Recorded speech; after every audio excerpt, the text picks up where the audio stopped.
Hello everyone and welcome to Inside Games, the one gaming channel brave enough to preview Doom to fight the hordes of hell on behalf of the Maker and the Knights Sentinel. We got a chance to preview the game, and I'm a huge Doom fan. Specifically, I really enjoyed Doom 2016 and Doom Eternal. Played the fuck out of both of those games. I don't know if I could say that this early in the video, but there it is. And yeah, just really dove into them, loved everything going on with them mechanically. And here we are with Doom the Dark Ages, which is a huge mix-up in terms of Doom Eternal and where that series was going. So while I may be coming at this from a Doom professional standpoint, Bruce, I'm really curious to hear what you thought, because I think this game, and I'll get into it in a minute, but I think this game is specifically addressing all the things people found intimidating or off-putting about Doom Eternal. So yeah, what did you think about it? I'll get into my stuff in a minute, but I'm really curious to hear what you had to think. I have played Doom such a cursory amount that I don't even really know what people had problems with. So I liked Doom 2016 and Doom Eternal. I played them, played 5-6 hours of each,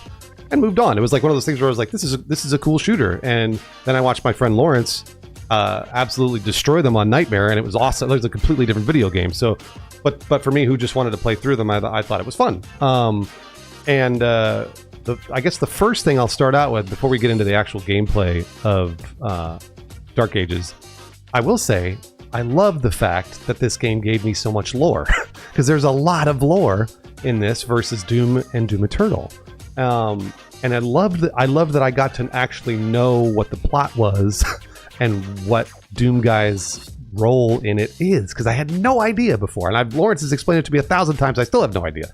So it's like, for this game, they actually did a really good job of explaining the lore, and there's like all sorts of cool story beats that happen along the way. Yeah, it's interesting that you conclude into the story, because yeah, of all the things this game switches up, that might be the most dramatic. In 2016 in Eternal, the story was kind of implicit. Like the original Doom, you don't need to know much to know that you're the Doom guy and you got a shotgun and there's demons that way, but they're mixing up the storytelling a lot. In 2016, and to a slightly lesser extent Eternal, a lot of the story was hidden in codex entries that you had to read on your own time, and even little bits that you had to kind of piece together. There were a lot of very mysterious parts, specifically referring to what Dark Ages is, which is this lost era of time where the Doom Slayer is sort of running with the Knights Sentinel, who are these like medieval crusader types fighting the legions of hell in a much more kind of medieval setting.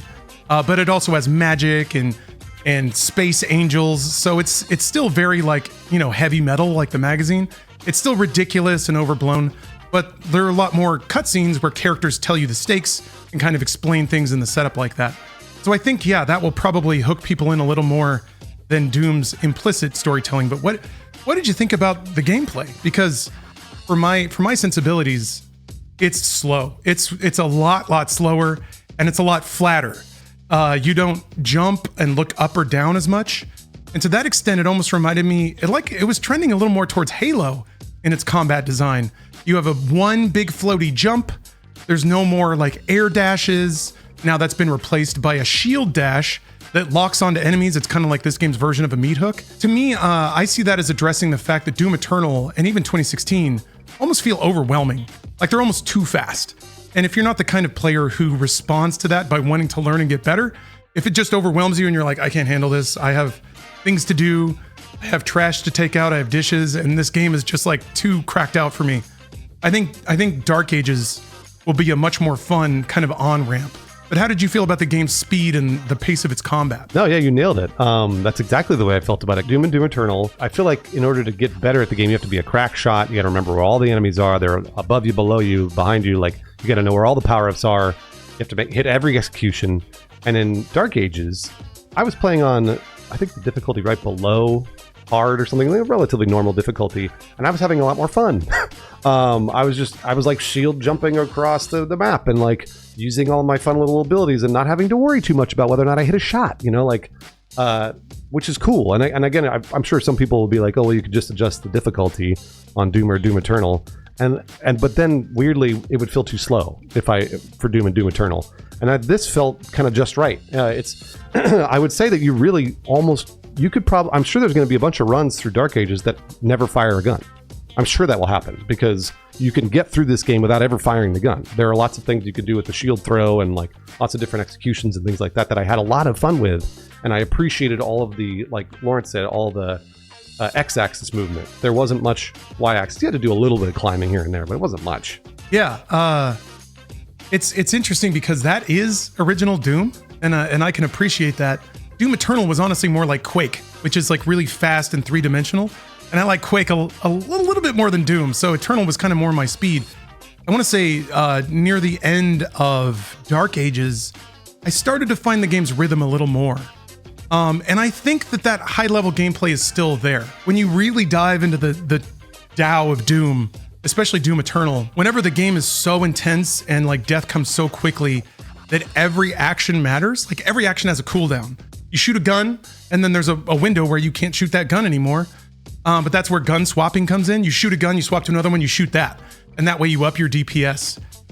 This game doesn't necessarily have that feeling where it's like maximizing the amount of inputs that it'll accept from the player. But it does kind of have that rhythm through the melee combat system. So there's like a shield dash now where you basically like pull up your shield, and then when you're looking around, it'll put a target over enemies, and then you hit attack and you just zoom right to them and smash them. And if it's a smaller enemy, you just liquefy them, which feels great, by the way. There were a number of moments in the level design where they would like shoot you off a ramp, and you'd look down and just see this field of enemies, and you just get to choose where to go, and then you just land like a crater. It feels great. So they're nailing certain aspects of the power of the Doomslayer. When it comes to like min-maxing your activities, that felt more like you have to kind of relax into the game's pace. So you shield bash over there, you can melee the dude a couple of times, but you have to kind of wait for the windows where it'll accept your inputs. And that's where I was starting to trip up, because I think, playing a little too fast. I would shield bash into somebody and immediately try to melee them, but I had to wait for the cooldown a little bit. But I think once you slip into that rhythm, then it starts to feel like weapon swapping in Doom Eternal. So it's like boom, boom, boom. You're making decisions, but instead of in Doom Eternal, you would shoot something and then you were like, okay, I'm going to swap to the rifle and then shoot the gun off that enemy and then swap to the meat hook and fly over here to get health. Now it's my decision is I'm just going to go to town on this one guy. I'm going to boom him. I'm going to hit him 3 times, and then I'm going to get my resources back, and then I'm going to survey and see what I do next. I actually played the preview on Nightmare, which was not as bad as Doom Eternal Nightmare, but also the game has like a bunch of sliders where you can adjust the global speed of the game and a bunch of other things. So I can probably tune it to that if I want. But it's interesting. I hope that this does make the experience a lot more accessible. Is probably the word, because I know there were a lot of people that like kind of like tapped out of Eternal because it was a lot. So almost beat for beat, like the platforming's gone. Now it's all shield bashing. If they want you to get up to a platform, you don't double jump and swing off a pipe anymore. You just lock onto something and shield bash your way up there, and you're there. There's a couple of other things you can do, like climbing's automatic now. You just jump on a wall and he's like da da da da, and it just goes up automatically. So yeah, it's there's certain things that they've kind of streamlined or taken out of the experience, which I'm not 100% sold on yet, but I trust their design process. And I think it'll just take a little more time to understand the decisions they've made. So for me, since if you're watching Lawrence's gameplay during this video, you're going to be able to tell. It's all a Nightmare. He's doing almost everything perfectly, because I got to watch him play when I was sitting next to him. And he was playing the game completely differently than I was, obviously, because he knows Doom better than I do. And I was noticing, like, he was thinking about the timings and thinking about, like, this and that and that. I didn't think about any of that stuff. I was just going in and having fun. And that's why I talked about the lore earlier, because the lore attached me to the character, and then the mechanics felt very attached to the character as well. So, like, it was cool to see that everybody sort of revered Doom Guy as, like, this really scary dude who's going to smash everything, because then once you actually get down into the battlefield, you do that with your shield bash, or you do that with the flail, to me it felt really, it was kind of like the total package versus just dropping somebody in and then be like, okay, now train your macros and get better at it. And I was like, no, I don't want to do that. So yeah, and I can appreciate there's actually a good amount of elegance here. So Dark Ages, if you consider this new Doom timeline that they basically put together, Dark Ages takes place between Doom 64 and Doom 2016. So it makes sense that it's actually a bit more of a retrograde style shooter, or a bit more old school in its sensibility. More 2D, more like you're looking across a field of enemies and you have to kind of thread your way through this field of bullets and consider the enemies you're shooting and why. I think according with that, it also makes sense that the Doomslayer is a bit slower and chunkier, because he is more of old school Doom Guy versus amped up, cracked out Doom Eternal Doom Guy, who's just like off the charts, just crazy and shooting everything. So I get it, and I think it's smart. I also think this is like the one spot in Doom lore that it's been alluded to a lot, but not really fleshed out. I noticed there are some NPCs in some of the cutscenes that you'll recognize from some of the flashbacks in Doom Eternal. King Novik is here, and he's alive. He's got a beautiful beard. A lot of the Hell Priests that you end up killing in Doom Eternal are here, and they're not nearly as fucked up as they look in Doom Eternal yet.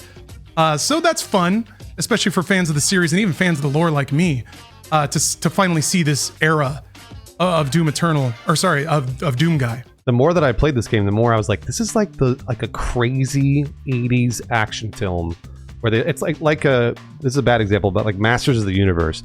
When you get to see the He-Man Masters of the Universe area where they fight in like Skeletor's lair, it looks like, it's like crazy. Like it's insane. And that's exactly what Dark Ages is. It's like all the sets and all of the, like, I wouldn't even gotten into the fact that you could fly a dragon around and shoot a dragon at ships and things like that. Like, it's all wild. And I loved that. I loved that they really just leaned into this crazy 80s action movie trope. And I thought the game mechanics really matched up with it. Like I said, I'll just very briefly talk about that dragon and then let Lawrence talk about it forever because it's so cool. You're basically just flying around in a jet, but it's a dragon.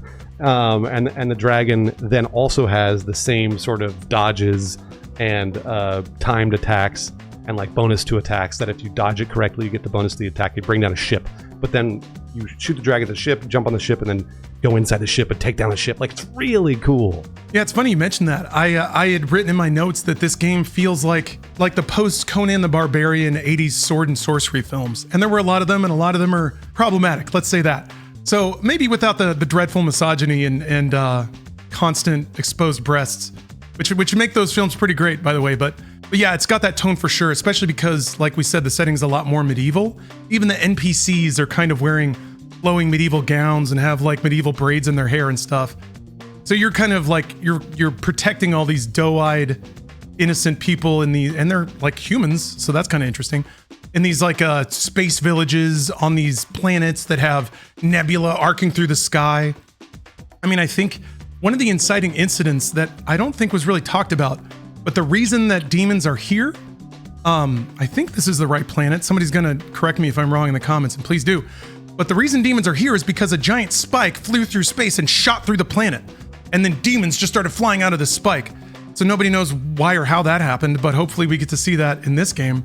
But yeah, that's one of the things that's like vaguely alluded to in the lore of the previous games. But now we're here and we get to actually see it. Accordingly, Bruce, like you mentioned, there's a dragon you get to fly. And that kind of, I think, leans into the approachability and spectacle of the game versus just giving you another room with even more fucking guys in it. So you get like variety of gameplay. In addition, you now have a giant mech. This is something you saw in Eternal, in Doomguy's home base. He's got this fucking mech that's kind of torn in half. You're like, what's that all about? And they don't really even talk about it. They don't even acknowledge it, really. But now you get to pilot it. So there are these, rest in peace, Monolith. They made a game called Shogo Mobile Armor Division in the late 90s that had these sequences where it's like you're on foot with a gun, but then you climb into a mech and the scale of the world shrinks down and you just get to like smash things and see people fly all over the place. It's got those elements too. And then it also has like a Rock'em Sock'em Robots game where you're just like dropping mega punches on things. Kind of reminds me of the kaiju fight in Metal Gear Solid 4. So yeah, you're just constantly like going from crazy set piece to crazy set piece. But it also kind of changes the on-foot gameplay because now there are these open zones where you basically have a list of objectives to complete in this huge arena, and you get to choose how and where to do that. Some of these objectives are these just like open arena fights. Other ones are more like platforming puzzle sequences, where it's like you have to hit these 3 buttons to open the way forward and close this thing. But to do that, you have to kind of look around the environment. You have to shield bash. You have to like wind up your chain shield and throw it into a machine so it spins gears and opens doors. So you still have that kind of downtime where you're looking around the environment, solving air quotes puzzles. So yeah, I think that they've crammed a lot of variety in here, as opposed to just going real deep into a specific set of gameplay mechanics designed to reward really high-end play. Yeah, this is not meant as an insult to the previous games. However, with Dark Ages, this feels like a fully fleshed out video game. And Doom Eternal just felt like just get good at the video game. And if that's what you wanted, you did it. And Lawrence did. Like he's great at it, and lots of other people I've watched are fantastic at it. But for me, again, if like somebody who's just a casual, I want to go play a first-person shooter like a Call of Duty almost. That's what Dark Ages felt like, because it's a fully fleshed out campaign. You know, for the time that we played, it was about 4 hours, with a bunch of variations in gameplay. So it's like it's like Call of Duty. You get the first person level, and then you get the AC-130 level, and then you get it really did feel like they were like, let's actually make a campaign, which is so funny that they hadn't done that yet. So and so that's why I think it's really cool, and I'm more prone to playing through the entire campaign, because I'm like, oh, what's around the corner? What new gameplay mechanic are they going to give me this time that I get to try out? Yeah, and in that regard, Bruce, that actually reminds me of when Eternal came out. There were a number of people that preferred 2016, even though I think mechanically and design-wise, I think Eternal's a bit better put together in terms of its rule set. But I get preferring 2016 because it is a more classically styled campaign. You know, there's not very many, but there's more cutscenes. The levels are styled a little bit more like a 2010s style, you know, console shooter campaign.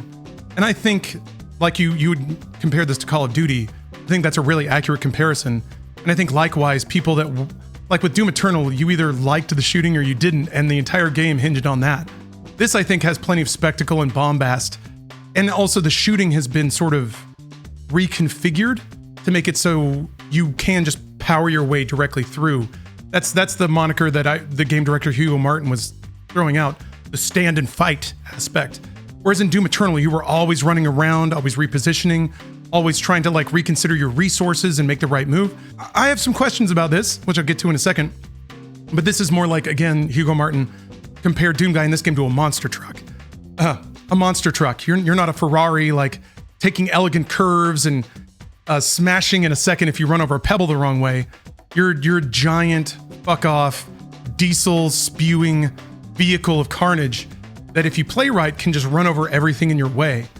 I don't know, how did you feel about that? Did you feel like strong and badass as the Doomslayer? Oh man, I loved it. Yeah, that's exactly. I mean, it was like it was as close to what I imagined like a Captain America video game would be. The shield is truly all Captain America, because it's a shield bash, and then you're throwing the shield and it's ricocheting off of a bunch of enemies and stuff like that. So that was the first thing that I clued into, that I was like, I have to upgrade the shield as much as possible right now, because I want to see what it'll do. And I loved that aspect of just like feeling like you're just charging through enemies and like demolishing them versus shooting them from a distance. Shooting them from a distance, it doesn't, you know, Doom does a really good job of making you feel very satisfied when you hit those shots in Doom and Doom Eternal. But in this one, it isn't about that. It's about getting as close as possible and then exploding them, and I love that. Yeah, I'm glad you mentioned that, because Doom Eternal added a lot of skill shots, like precise shots you need to make to reduce the damage. So it's like the Arachnotron has a big gun on top. If you zap it with like a precise shot, then it switches to a different attack that's much less, concerning. Doom Dark Ages doesn't have that anymore, which also makes it feel a lot more friendly for a console. You don't necessarily need to hit these like precise sniper shots anymore. Now, instead of blowing off particular parts of an enemy, or in another case, maybe using a specific gun that an enemy requires you to use. Now, because in Doom Eternal, like you could pop an energy shield with an energy weapon and it would do AoE damage. That's still here to a degree, but now most of it has been moved on to the shield. The shield is basically your operative mechanic, gun and whatever shield. Most of that is in like armored enemies. Now there are enemies that have plate armor, going back to the medieval theme. If you shoot it enough, it'll like go red hot. It'll eventually like ding and then glow. And then you throw your shield at it and it'll pop the armor off and drop a bunch of armor for you. So that's how the armor mechanic works now. But it's also a lot friendlier to people that don't have precise aim with a mouse. So that's what I see is like, and again, throwing back to it being a little more Halo-y, it seems like it's not so much about precision as it is about proper decision making. Eternal was about both. You had to do both, and you had to do them both really quickly. Now it's more like you just have to make the right decisions at a slightly leisurely pace, and the game will reward you with resources and survival. Yeah, Lawrence, it's funny because I don't really have much to say on top of that, because you really just got a handle on this gameplay so much better than I do. I will say that the more that I played it, the more I started to feel like I was like becoming little Lawrence. Like I was becoming like, I was like, oh, like I think I understand. Like if I can min-max these specific, and I actually started to want to do that. I started to want to get better at the gameplay mechanics versus Doom or Doom Eternal when I was just kind of like, I get this. I know what this is. If I want to sit down and like practice my shooting, I'll go to like, you know, aim trainer or whatever. It's like, and with this, I was like, the rewards come from the melee attacks, or from the shield explosions, or from, like you said, the heating up the armor and blowing off the armor and like getting that. Those rewards felt more visceral to me than hitting a skill shot. Yeah, because if you do it right, and this goes back to the timing element that I was just starting to figure out at the end of our demo. But if you do it right, you can stun lock big enemies, and that feels great. As it usually does, it's almost like combos in a fighting game or something. Or like in classic Doom, like doing the Holy Trinity weapon swap and just annihilating an enemy that has loads of health. So yeah, if you're like melee, if you're doing a 3-hit melee combo on an enemy after a shield bash, if you time it right, they're just sitting there just getting slapped around while you're bashing them with a flail and kicking them with your giant boot. Each hit is like knocking off chunks of meat. It feels really good. As an aside, the gore in this game is probably the best I've seen in a game. There's a part in one of the levels where you sit in this giant mounted gun and you just hose down this giant dude who's slowly stomping towards you. And you're just shredding off chunks of meat from his leg and bones are popping out. And then like you blast a chunk out of his side. They really do understand how to make gore feel fun. And it makes you feel powerful too when you're just like tearing apart these bags of meat and bone. What you're talking about is, I forgot, like you're fighting a kaiju with that gun, and you get to fight that kaiju again from a mech too, and it's still all the same timed attacks where you're like reflecting, and you know it's very similar to the shield. So all of those skills carry over from when you're running around as Doom Guy with a shield to getting into a mech to getting into a dragon. They're all the same mechanics. It's just that the gameplay reflects differently on what you're seeing, but the mechanics are almost perfectly translated, and that felt really great. I was worried that I'd have to learn a bunch of new skill sets getting into those different gameplay mechanics, but not at all. It's all exactly the same, and you'll understand it almost right away. Mm-hmm. Yeah, the big deal with the shield that it's a bit weird that I haven't touched on it yet, but it's parrying. So now with fields of bullets, there will be green bullets that you can parry back at the enemy. And they also give you a bit of a slowdown in time, which once the fights get really ridiculous, like having a quarter of a second where time ramps down for a little bit and you can like look around real quick, super valuable. So like classic Doom, the goal now is to like thread your way through this field of bullets and to also find your way to the bullets you can parry, because that gives you a lot of free damage. But that leads to one of my concerns. And this isn't necessarily something where I think the game's made the wrong choices. I don't quite understand them yet. So the like stand and fight thing can work as long as it's just you versus one big demon. But that's rarely how these fights go. So I need to figure out the calculus of these big arena fights, because as usual with Doom, a lot of these demons don't let you choose when you fight them. They press the fight on you all the time. So if there's a big demon who's like on your ass, a lot of the times you can just get locked in place, and I didn't know what my alternative was. So there was one big demon I was fighting specifically where if I was in close range, he'd do a melee combo that I could parry if I had the right timing. But if I was in middle range, he would whip out this like arm cannon and just gattling me down. I had this problem where if I missed any of the parries on the melee combo, my shield health would be down, which by the way, your shield can get broken, which means for a while you can't do the shield bash, you can't do the shield dash, you can't do anything with a shield, which is terrible. It's like the worst thing. You're a sitting duck if you don't have your shield. So I would be in the situation where I'd like eat a hit or two on the shield from the melee combo, and then I'd be at mid range. I'd have my shield down because I need to bring the shield up to parry, and then he'd just whip out his gun and shoot me to death. So then if I have the shield up, he shoots me, the shield breaks, and then I die. So I'm not quite sure. I guess I could dive in again to melee range and just pray that I hit the timing again. But there were some situations where I'm like, I'm not sure what I'm supposed to do here. Like, I'm not sure what the play is. Because meanwhile, there's a bunch of other imps and shit shooting fireballs. You don't necessarily have the liberty of choosing those things a lot of the time. The solution in Doom Eternal was don't be in that situation in the first place, is often what it comes down to, if you want to dissect the gameplay that hard. So I'm curious how that'll work out with Dark Ages. My hope is that there is a cerebral layer above the game, a strategy or tactical layer, where I put myself in a bad situation to begin with. But given the tools that I had and sort of the implied philosophy of the game, it seemed like that's what I was supposed to be doing. So I think there's just a tool that I'm not using right or didn't quite understand. Like I said, it really did start to click at the end of our preview. So I didn't really get Eternal System until like 20 hours in. So it's the sort of thing where I have a lot of patience and I really trust id's design. I don't think that they would make arbitrary decisions. So I'm curious to understand those things. I will say Lawrence was playing on Nightmare. Yeah, that's true. Yeah. I really did not have any of those issues. My shield rarely broke.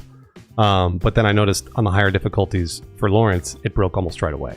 So it was interesting to see those variations in gameplay according to what difficulty you played on. Because I think Lawrence is correct. I'm sure there's some tool that he will figure out eventually. But for me, I never even had that problem. So it was like, so maybe for the higher end, the higher level gamers, the quintessential gamers, one might say, then you're going to have to learn those tools. But for me, like some casual gamer just playing Dark Ages, I had a blast. Ideally, this is supposed to be how it goes, and this is my hope, is that Dark Ages, like tactile gameplay, how fun it is to just sit down and shred demons. People play through the campaign on normal. They get the ride, they get the story, they get the bombast. But then hopefully by the end, this is again my hope, is that you start to understand that there's like an elevation to the gameplay, which basically makes it like it almost becomes like a real-time strategy game where you have to manage your resources and make tactical decisions about where you go in an arena, which is very classic Doom.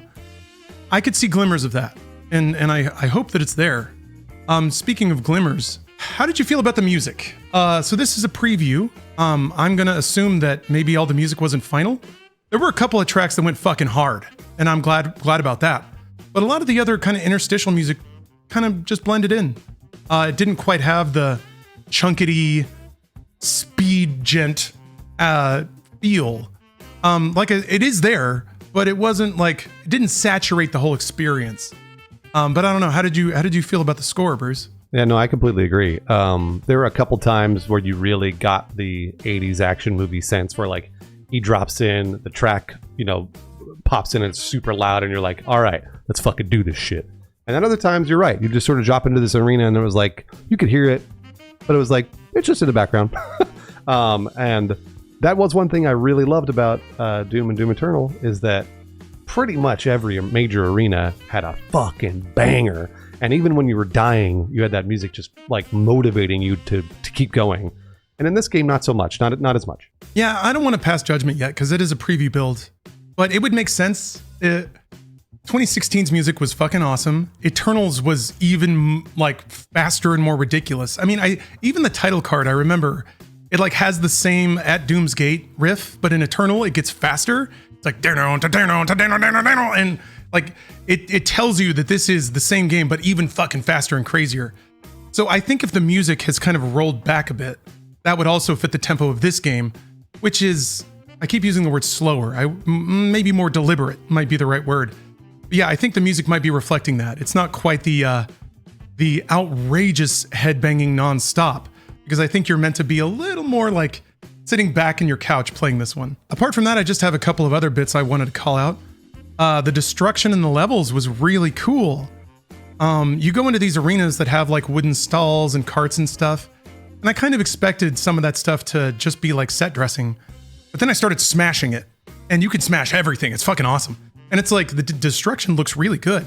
So there's physics too. So like you smash out the supports of a stall, it'll like fall over, and that blends into the combat pretty well because as you're like blasting dudes, you just shred an entire arena essentially. It feels really good to walk into a room and everything's kind of set up. And then when you're done, it's kind of like the lobby at the end of the Matrix shootout. Everything's just fucked and it's just debris on the floor. And that's the path of the Doomslayer. So I thought that was pretty cool. Okay, these are just some bits and bobs that I kind of picked up on. Now the upgrade system is gold. Pick up gold coins that are kind of strewn about the levels, and then use those to buy upgrades. So that kind of rewards exploration. You still got the auto map, which is really good. It can kind of direct you to secrets and things like that.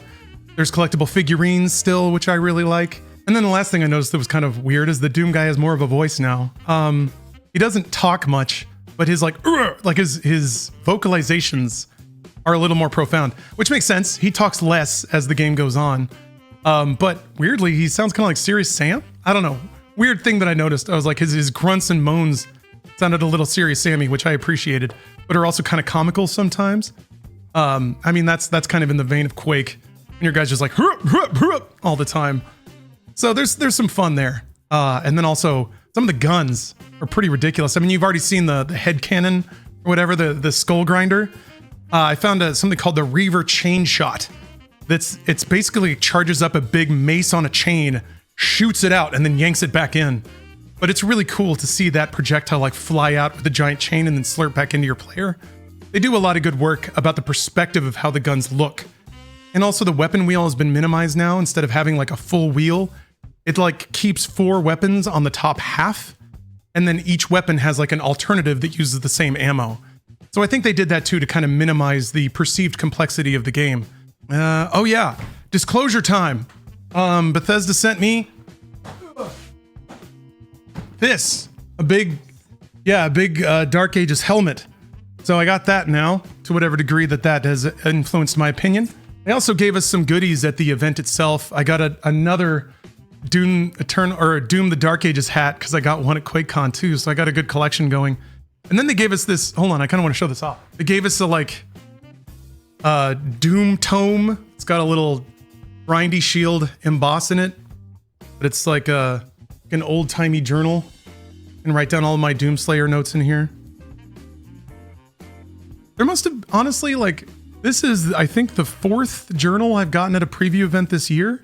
So there must have been a sale on them or something. I don't know. I have an Xbox one and a Blue Prince one that I'm not sure what I'm going to write in.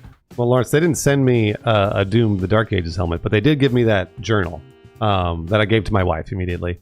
But that was the only thing I got. So I guess I'm less paid for than Lawrence. Well, did you hear the difference in our preview coverage? If so, you might be onto something. So for me as a casual Doom player, I'm really excited to play this campaign on stream and excited to play it just in general because I think it's going to be really cool and like bombastic and crazy and fun, and it should be relatively like simple. I think I understand the mechanics for what I want to do with it. I'm very excited. I'm excited for everyone else to play it. I mean, I'm excited to play it too, don't get me wrong. This is a really fun window in like Doom lore. It's the perfect place for them to make a new Doom game. I'm excited to gain a deeper understanding about some of the changes they've made, but I think most of the changes are made for the sake of accessibility, which is great. Well, we'd like to extend our thanks to Bethesda for inviting us to the preview event. It was in downtown LA, so we didn't accept any lodging or travel accommodations. I did have a really nice cold brew though. They served a nice one. But yeah, Doom the Dark Ages is coming to PlayStation 5, Xbox Series X and S, and PC on May 13th. Put it in your calendars now. I'm going to block out some time for this one. I'm excited for it.